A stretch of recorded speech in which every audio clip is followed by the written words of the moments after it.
So after 2 years of no Tankfest, I was finally able to go again, and in my case that means preparing, and that means buying a lot of stroopwafels, which basically means like 8 kilos of stroopwafels to come with me. Now, Wargaming now has a permanent stand at Tankfest in the Tank Museum, and that looks like this, and it's pretty amazing. This was the Blitz area that we had this year. Not sure if that is permanent or not. And basically, it was just a load of fun. I met a lot of people that I hadn't met before. I met friends that I haven't seen in little years because of COVID, Tankfest just didn't happen. Like, I met Robert, and I met Every Good Name Is Taken, and of course I met Fujit. Those were like the first time I met them. I met some clan members that I hadn't seen before. I saw, like I said, friends that I haven't seen for years that weren't in the clan back then but are now, and that's for me what Tankfest is most. Of course it's the tanks, and it's cool to see them drive around, but it's the people that make Tankfest worthwhile to me. Because this was my 5th Tankfest, which on its own is cool, because the arena stuff that drives around is always different, the presentation is always different, you learn new things and everything, but it's the people, for me, that make it basically the best that it can be. Because these are people that I've played with for years, and that I either barely see or haven't seen yet at all, and just meeting someone in person makes it so much real. But of course, then you have the Tank Museum, which you've been seeing pictures of now, and you see the Tog. They have a Tog! You can hug the Tog there, and Tog is love, Tog is live, and it's amazing. And the game honestly really distorts your sense of size with these tanks, because some tanks are just enormous, and other tanks you can't imagine how anyone ever managed to see it in there at all. And I really like that about the Tank Museum itself. They've got so much information about the tanks. They explain how things happen in World War One and in World War Two. They've got so much information. It's really worthwhile to just go there and basically learn what happened, learn how things worked, learn what it meant for the people that were in those tanks and how all of that went. And then you have the arena and tanks that actually drive around there. Basically any tank that you see here is going to be driving around in that arena, and that's so cool. And of course, this equipment is like ancient, so not everything works or not everything stays working. Like in this case, he had to be basically dragged out of the arena because it broke down, and that happens as well because, like I said, it's ancient machinery for the most part. They've got current tanks, they do, but overall it's old stuff, and it takes a lot of effort and energy and money to keep these kind of tanks running. And basically the people there are so passionate, the way that they talk about it, the way that they talk about the history of the tanks, and they give you so much information, and it's really amazing because for these guys, some of these people really lived this. They have driven these tanks in combat, and like they explain it so well. And then of course you have the Hellcat, and if your Every Good Name Is Taken, you absolutely love that, and this is your reaction when you see the tank that you love the most, and you get to take a selfie with it. I mean, how cool is that? Like, even if you leave out the war part and what the reality of it means, it's just so cool to see that and to be aware of that, and that it's the actual thing.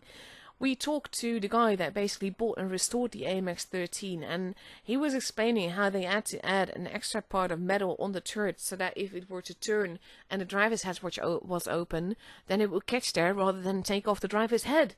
And it's little things like that. You learn so much if you walk around there, you talk to the crew, and you talk to the volunteers that know so much about these tanks.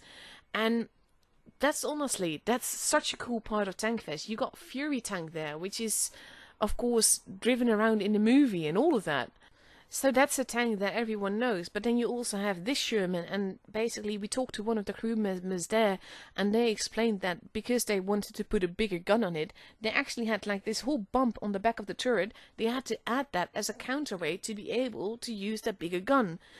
And it's like, you don't realize that when you play the game, when you're just driving around there and just shooting and having fun, which is absolutely great. But to be able to learn all these little details and to understand how it all works, that's honestly, it's just fantastic.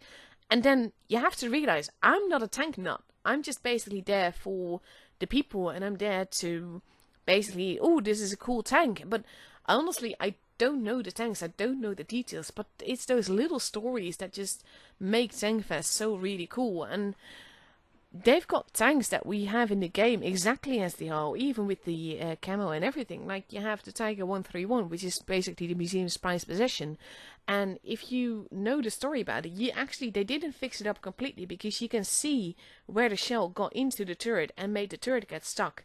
And as the turret got stuck, that's when the German crew fled the tank. And that's how the UK got this tank, and how they got it here. And at the same time, you talk to one of the crew members and you hear how hard it is to get this tank fixed up, because some of the parts aren't made anymore, and you'd have to have them made especially for this tank if you want to repair it.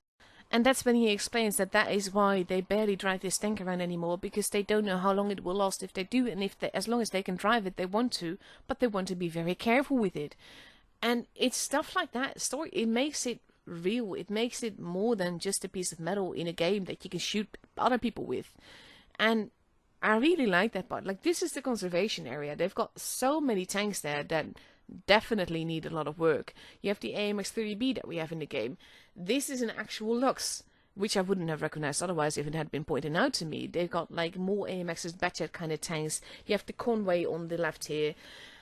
And then you see them driving around, and it just makes it all the more cooler, because of course not everything drives around, but they've got current tanks, they've got old tanks, and it's just really, really cool to see that and to learn so much about it. So if you ever have the opportunity, definitely go to Tankfest. And in my case, like, I bet that there's more people like me there. Even if you're not a tank nut, it's still cool to watch them drive around, but then you meet these people, and that just makes it worth all the more. Like, at this table, you've got Locantius, you've got Fuji, you've got Stubber, you've got Robert, you got every good name in steak, you got me, you got Yonti, you got Batman Buttman, and you got Ian's Destroyer. And some of these people I've met every single year at Tankfest, some of these people I've met now for the very first time.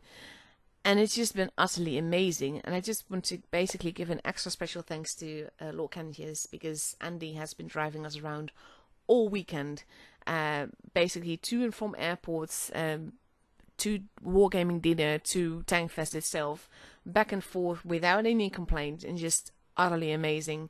So special thanks to him, but overall special thanks to Wargaming as well for making this possible for me.